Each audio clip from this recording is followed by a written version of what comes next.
Good morning, my darlings. Just kidding, it is about 9 p.m., which is why I'm at my moo-moos. We're finally in the book of 1 Kings. It's been a long time coming, but we are here. So before we start, keep in mind that David had a lot of wives and concubines, which means that he had other kids. If you do not remember what happened in the book of 2 Samuel, then go back to my old videos because I explain everything there. David did have this son named Absalom that ended up hanging by the tree, and then remember that? Okay. So here, by the time of 1 Kings, it's been a couple years now. David is really old. He has this son named Adonijah. Well, this guy assigns himself as a king even though no one appointed him. So here's what I've gathered. Adonijah's rebellion is just like his brother Absalom. Ideally, when a king would have sons, the oldest one would be the next in line. So although Adonijah was the oldest one at that time because other brothers passed away, the throne was technically rightfully his, but Solomon was the one that was chosen. I think that's why he felt like it was his time. But even then, at least let your pappy pass away, dude. He's still alive and you're trying to do that stuff. Gosh. This is where political drama unfolds, and I'm just reading off my notes, so I'm going to be looking down. This is how it will be for the remaining years of Israel's monarchic period. All this leads to the division of the nation into Israel in north, Judah and south, which means, so the Israelites, the 12 tribes of Israel were one whole, and then that's when it was divided. So Judah stuck it out with King David, Judah in the south area, and then the rest of the Israel was on the north area. Jesus comes from the line of Judah, from the Israelites, right? Very important because the tribe of Judah, they really stuck it out with Yahweh. Although many people failed, but they stuck it out with him, like they followed him instead of everybody else. King David was a skilled warrior, a man after God's own heart. He reigned for 40 years, 1011 through 971 before Christ, 7 years in Hebron, and 33 years in Jerusalem. And this also talks about the final days of King David, which means that he is about to pass away. If y'all don't remember, in the book of 2 Samuel, chapter 12, verse 24, it talks about how Yahweh loved Solomon. Solomon came from David and Bathsheba, the one they committed adultery because they were both married. Again, watch the other videos. If I'm not mistaken, this guy, Adonijah, he had the whole celebration, letting the whole town know, like, hey, I'm the new king. And, well, David was really old, so he found out that someone went to tell him what his son was doing. And I think that person even went with Bathsheba because previously he made a promise that Solomon would be the one that would be reigning. And he did. He was really old, but he still kept his promise. He called Solomon in, and they did that whole oath so that he could be king. Ceremony is performed, and Solomon is now king. Whole telenovela, right? As David is almost passing, he starts giving his final instructions to Solomon on what to do for his personal enemies. This is already in chapter 2. So most of David's instructions to Solomon commanded him to punish his personal enemies.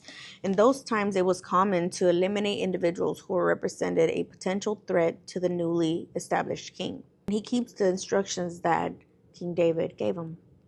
The chapters are very small, so now we're in chapter 3, and this is something that is very talked about in the church building. He tells Yahweh that he needs wisdom because he cannot do this by himself. He's like a child, which it's an expression of inexperience and humility, because Solomon was already an adult and he already had a kid, but he was just telling Yahweh that he needed help. Which, if you think about it, it's beautiful because Jesus talks about how we need to be like little children. This right here shows that Solomon is willing to accept instruction, and wisdom was obtained through hearing. Solomon looks to God for the ability to discern, have sound judgment.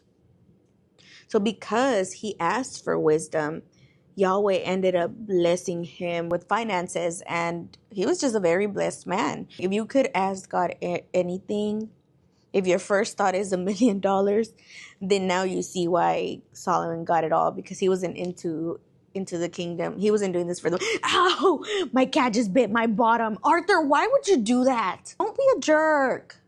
So if that's enough, this rascal, I tell you. And this is my little drawing of Solomon. If you were thinking $1 million, then that's probably why Solomon got everything else, because he wasn't thinking about the money. He was just trying to really please the Lord. And so as soon as he asks God for that, or Yahweh, he ends up getting that wisdom, because later on in verse 16, chapter 3, verse 16, we read about these two prostitutes who came to the king. They were having a scuffle because they were both pregnant at the same time. I don't know if they were in the same house. You know, there's like who knows if they had pimp houses back then. Is that allowed to say? I don't know, Holy Spirit, but I'm sorry if it's wrong. So anyways, they were both pregnant and they both had their babies around the same time. One of them's baby ended up passing away, so she ended up stealing the baby from the other prostitute, for the other lady. I'm not going to call her prostitute, it sounds bad. She from the other lady, and then she was like, oh, she switched the babies. And she was like, well, that's your baby. She's like, no way, my baby's dead. Like, what's going on? They get into an argument and they go to King Solomon. And Solomon had wisdom beyond human measure. And I'm pretty sure it was because the Spirit was with him. So the Holy Spirit is talked about in the Old Testament. It just wasn't called Holy Spirit. You just see the Spirit of Yahweh and whatnot. Solomon tells him, okay, so cut the living baby in half and split him between yourselves, which if you, why, that's crazy. One of the ladies was like, all right, let's do it. And the other one was like, no, why are we going to do that? So Solomon was like, okay, the one that didn't want the baby to be cut in half, that's your baby. You're the mom. You're the real mom. Because the other girl she was ready. Yeah, give me a piece of him. What's wrong with you, girl? And one thing that should be mentioned is that despite of their low social status because of their profession, they still were allowed to appear in court. They still had rights. And this for sure was a difficult situation. Chapter 4 just lists the administration, so I'm not going to go over that. Names all the people who have assisted Solomon during his entire 40-year reign. So in chapter 4, verse 20, Solomon establishes a rare period of peace and prosperity in Israel's history, exceeding expectations of both a Davidic and Abrahamic covenant. And then it says this, the people of Judah and Israel were as numerous as the sand on the seashore. This was also the blessing of God to Abraham in Genesis chapter 22, verse 17. So the rest of the chapters, it starts talking about the preparation for the building.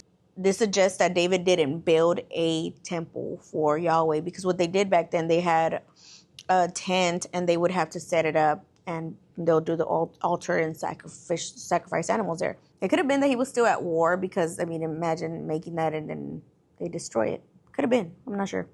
There's this guy that's teaching Solomon how they create all these projects with wood, and he starts decorating that temple with lots of gold.